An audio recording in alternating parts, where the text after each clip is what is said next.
Es la empresa ferroviaria que sigue ahí, creciendo y haciéndolo muy bien sin hacer ruido. Ni grandes titulares, ni opas, ni líos varios, pero siempre consistente. Una CAF que no deja de subir y consolidarse y cuyas novedades y mejoras en cuentas te detallo en este vídeo. El gran titular conocido estos días es que CAF elevó un 12% su beneficio neto en el primer trimestre del 2026 hasta alcanzar los 40 millones de euros, impulsada por el crecimiento de la actividad y la mejora de la rentabilidad operativa. La compañía ferroviaria y de movilidad vasca registró además una contratación récord de 2.883 millones de euros, un 42% más que en el mismo periodo de 2025, gracias, entre otros sectores, al contrato firmado en Bélgica para suministrar trenes a la SNCB, logrando una cifra de negocio del grupo que ascendió a 1.158 millones de euros entre enero y marzo, un 4% más en comparación interanual, mientras que el resultado bruto de explotación aumentó un 10% hasta los 63 millones, logrando un margen que mejoró 3 décimas, hasta el 5,4. Y es que CAF atribuyó el avance de los ingresos principalmente al crecimiento del negocio de autobuses, ese sector algo más tapadillo, pero que en la firma afincada en Beasain cada vez tiene más peso al haber ido logrando mayor consolidación con el paso del tiempo y cuya facturación se incrementó un 35% hasta los 327 millones de euros. En cambio, el área ferroviaria redujo sus ventas un 5% hasta 831 millones, afectada parcialmente por la evolución de algunos proyectos en Oriente Medio, donde la situación geopolítica sigue siendo de máxima incertidumbre, y por efectos contables vinculados al segmento de material rodante.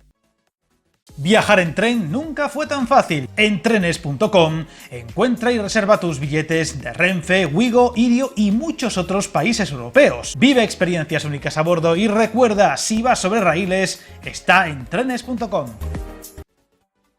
De esta manera, la cartera de pedidos del grupo alcanzó un nuevo máximo histórico de 17.960 millones de euros, un 11% más respecto al cierre de 2025, donde desde la empresa se destacó que esta cartera equivale a unas 4 veces sus ventas anuales, lo que le proporciona una elevada visibilidad sobre la actividad futura. El principal impulso comercial del trimestre llegó de Bélgica, donde CAF firmó el mayor contrato ferroviario de su historia, un contrato que ya contamos en un vídeo anterior, y que estuvo en el alambre por la oposición de Alstom, pero que finalmente siguió adelante. Un acuerdo marco con el operador belga que contempla inicialmente el suministro de 180 trenes AM30, ampliable hasta unas 380 unidades adicionales por un importe superior a 1.700 millones de euros.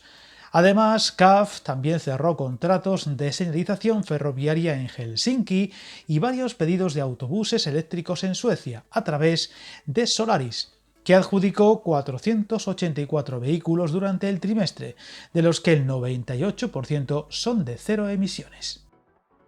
De esta manera, de cara al resto del año 2026, CAF mantiene sin cambios sus previsiones y espera cerrar el ejercicio con un crecimiento de ventas de un dígito alto, por debajo del 10%, y una mejora adicional de rentabilidad, pese al contexto de incertidumbre geopolítica y económica.